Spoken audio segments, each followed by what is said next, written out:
Welcome. In this video on the Second World War, we will look at the attack on Pearl Harbor in 1941 and then turn to the turning points of the Second World War in 1942. In 1941, we will look at Japan's attack here on December the 7th, 1941.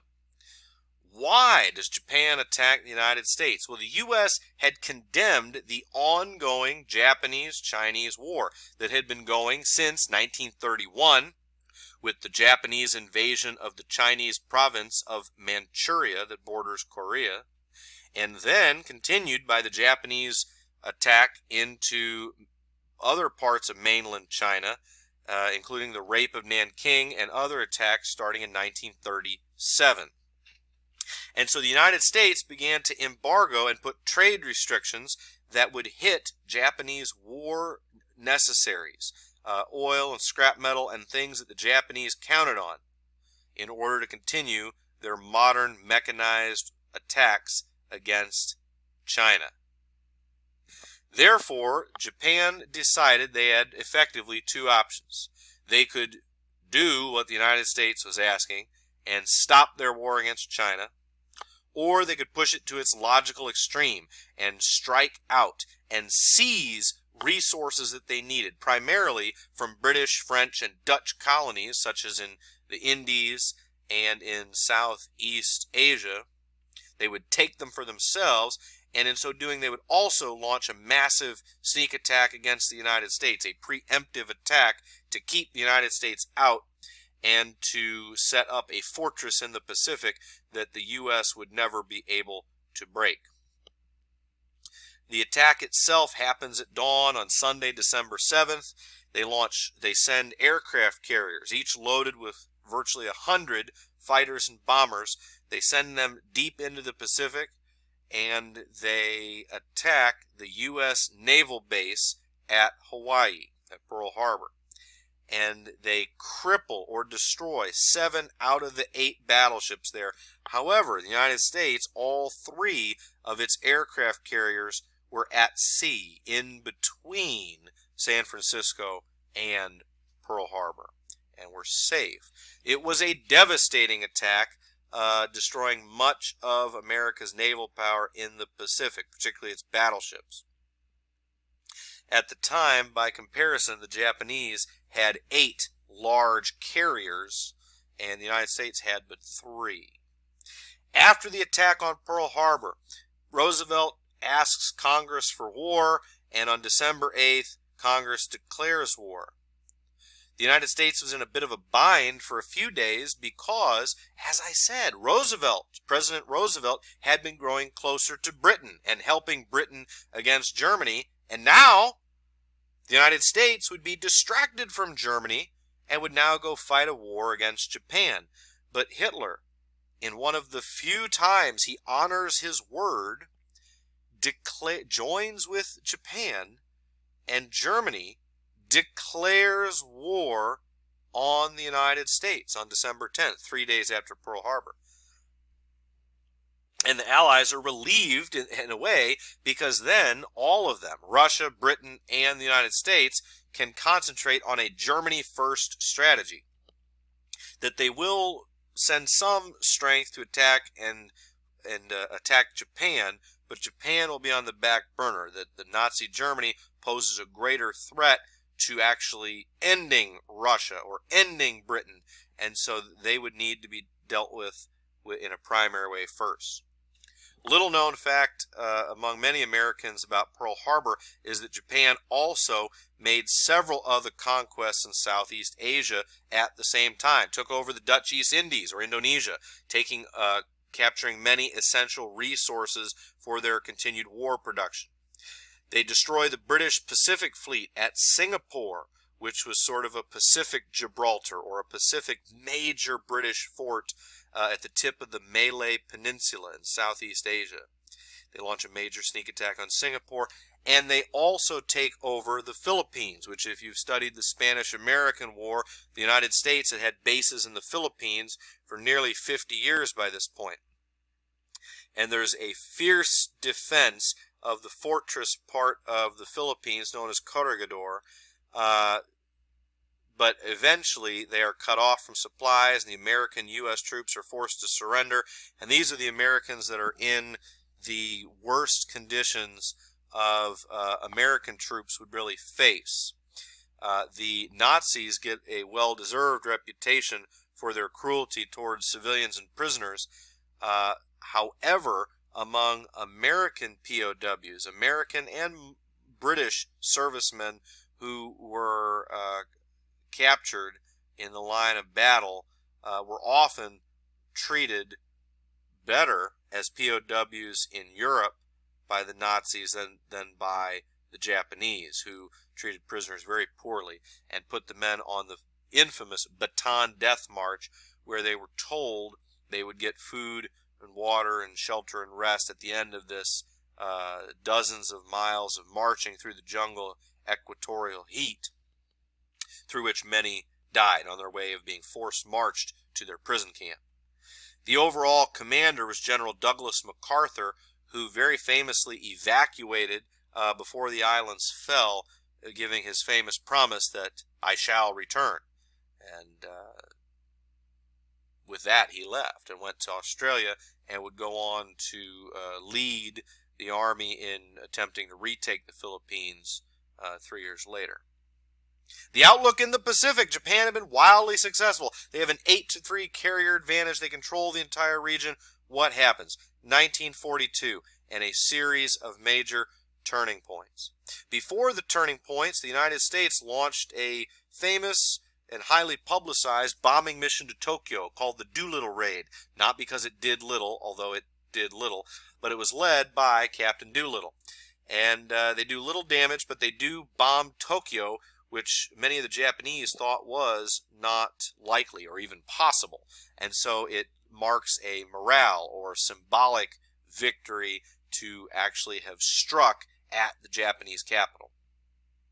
A major battle in 1942 is the naval battle of the Coral Sea.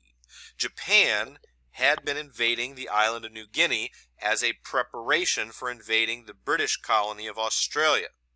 And if Australia had fallen, there would be no crossing the Pacific whatsoever. The Japanese carriers and island air bases would entirely cut off the Pacific to the Allies. So Australia is the last line of defense. And so in order to help the British hold Australia, the Americans send their fleet to the Battle of the Coral Sea off the coast of Australia and New Guinea. This is the first battle fought entirely by ships, but out of contact with each other.